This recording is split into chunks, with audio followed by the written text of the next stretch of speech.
So hey everyone, this is Arijit Singh here और आज के इस वीडियो में बात करने वाले हैं यूनिट्स एंड मेजरमेंट के बारे में। ठीक है, ये चैप्टर बहुत ही इंपॉर्टेंट हो जाता है if you are preparing for the competitive examinations. Okay, और अगर आप नाइन्थ क्लास में हैं, okay, even in 10th class. So basically ये एक फिजिक्स का सबसे बेसिक चैप्टर है जिसमें हम पढ़ते हैं यूनिट्स और मेजरमेंट के बारे में। यूनिट्स एंड मेजरमेंट का मतलब होता है इकाई और मापन मापन करना या फिर किसी चीज को नापना, है ना।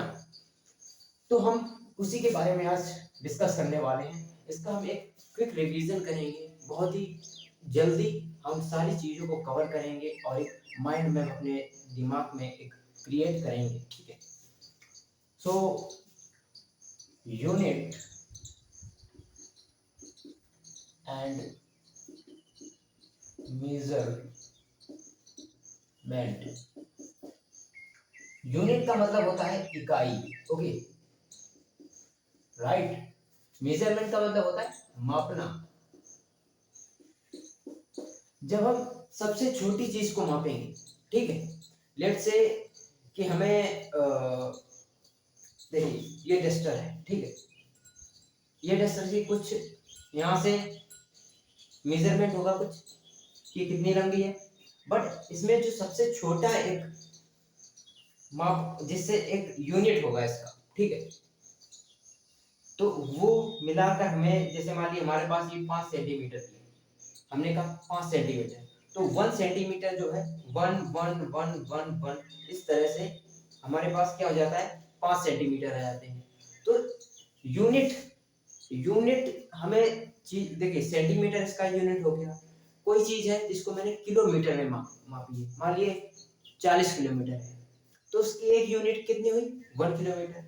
फिर 1 1 1 1 करके हमने 40 उसमें 40 किलोमीटर कर दिए।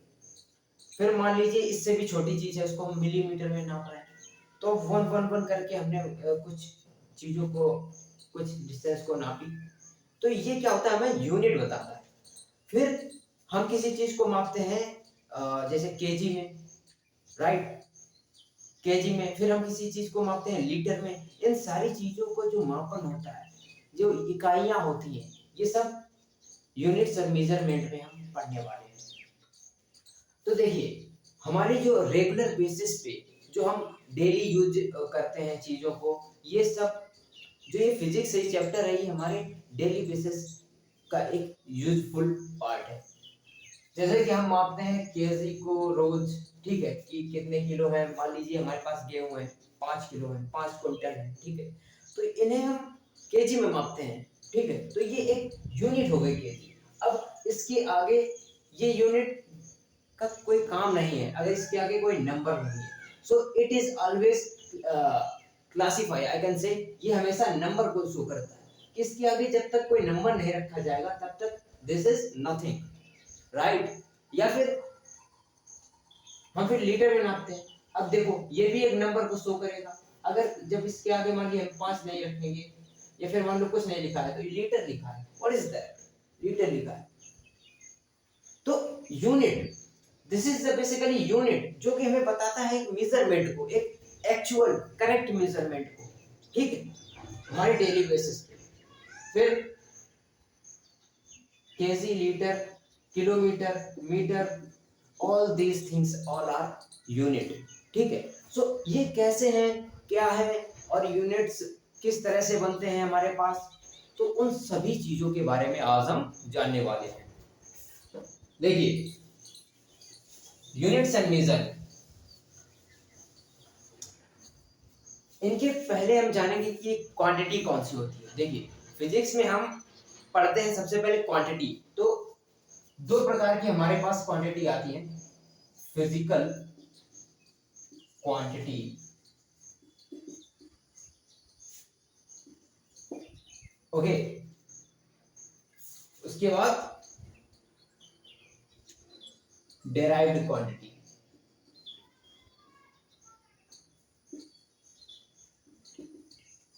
अब क्वांटिटी का मतलब क्या होता है, मात्रा, राइट। हमने आपसे कहा कि मेरे पास 5 किलो चावल है लेट्स से, ठीक है। तो मैंने क्या बताया आपको, मैंने बताया कि मेरे पास जो चावल है, चावल की जो मात्रा है वो 5 किलो है, ठीक है। तो ये फिजिकल क्वांटिटी क्या होती है, हमें जो फिजिकली अवेलेबल चीज होती है उनकी हमें क्वांटिटी बताता है। जैसे कि चावल है, गेहूं है, तो ये क्या है हमारे पास, आई कैन से, जैसे हमारे पास दूध है ना, तो ये फिजिकली हमारे पास चीजें अवेलेबल है, ठीक है। तो उनको हम जब नापेंगे, ठीक है, उसे हम बोल देंगे physical quantity. So basically the physical quantity, a physical quantity is a property of material, I can see, I want to write here. So it is a property of material. What?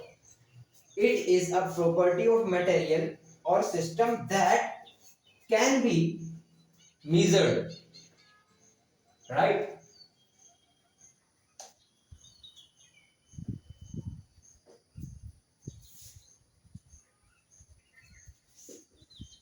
That can be measured. ये एक property है material की, वो ये पदार्थ की वह property है जिसे हम नाप सकते हैं, measured as a value. जैसे example 5 kg, this is the unit and we are measuring किसको, let's say rice, 5 kg rice. तो अब हमारे पास एक मटेरियल है, कौन सा मटेरियल है, राइस, चावल है हमारे पास, उसको हमने मापा है केजी में, ठीक है। तो ऐसी चीजें जिन्हें हम माप सकते हैं उसे हम बोलेंगे फिजिकल क्वांटिटी, ओके। एंड उसके बाद हम जानेंगे डेराइव्ड क्वांटिटी। अब देखो डेराइव्ड क्वांटिटी को जानने से पहले हम फिजिकल क्वांटिटी में और थोड़ा जान लेते हैं। क्यों? क्योंकि डेराइव्ड क्वांटिटी जो होती है वो कहीं ना कहीं हमारी फिजिकल क्वांटिटीज से आती है या फिर फंडामेंटल क्वांटिटीज से आती है।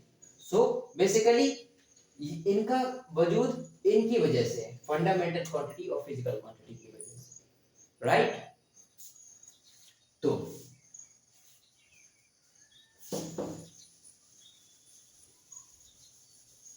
अब हम जानेंगे फंडामेंटल क्वांटिटीज। देखो फंडामेंटल क्वांटिटीज का मतलब होता है फंडामेंटल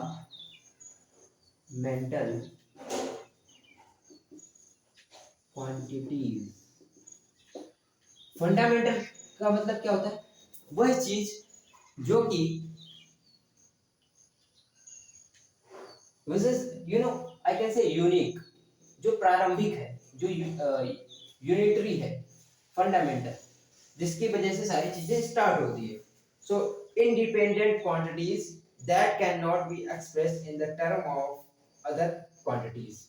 जैसे कि ये हमारे पास इंडिपेंडेंट क्वांटिटीज होती हैं, इंडिपेंडेंट क्वांटिटीज।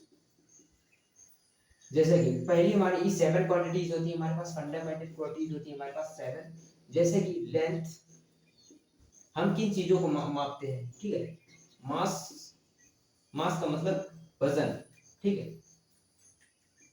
टाइम, टाइम को मापते हैं, फिर लेंथ, मास, time,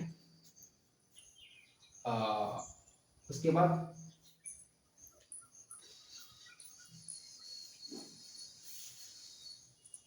electric current, luminous intensity,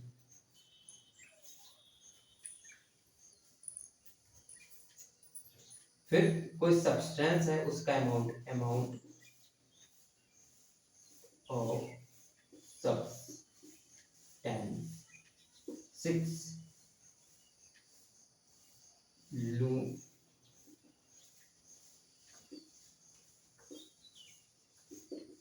luminous intensity का मतलब क्या होता है, चमकीली, चमकना। लुमिनस वाले क्या होता है, चमकना, intensity.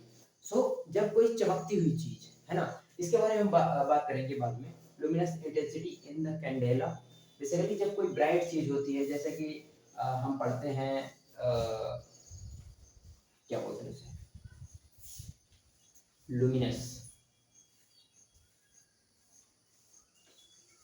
In the atomic structure हमारे पास है जिसमें अल्फा पार्टिकल्स प्लेट्स पे पड़ते हैं, ठीक है, हमारे पास लाइट होती है and that reflect the energy, उसमें हम लुमिनस इंटेंसिटी का यूज करते हैं। बट अब आप इसका बेसिक समझ लीजिए। सो हमारे पास जो सेवेंथ हो जाती है that the thermodynamic that in the temperature, so ये हमारे पास 7 फंडामेंटल क्वांटिटीज होती हैं। देखिए लेंथ को हम, आपने सुना होगा लेंथ को हम कैसे मेजर करते हैं, लेंथ को हम मेजर करते हैं in the metre, in the kilometre. तो हमारे पास जो इसकी छोटी जो स्टैंडर्ड वैल्यू आ जाएगी वो कौन सी होगी, that is the metre, right, metre, metre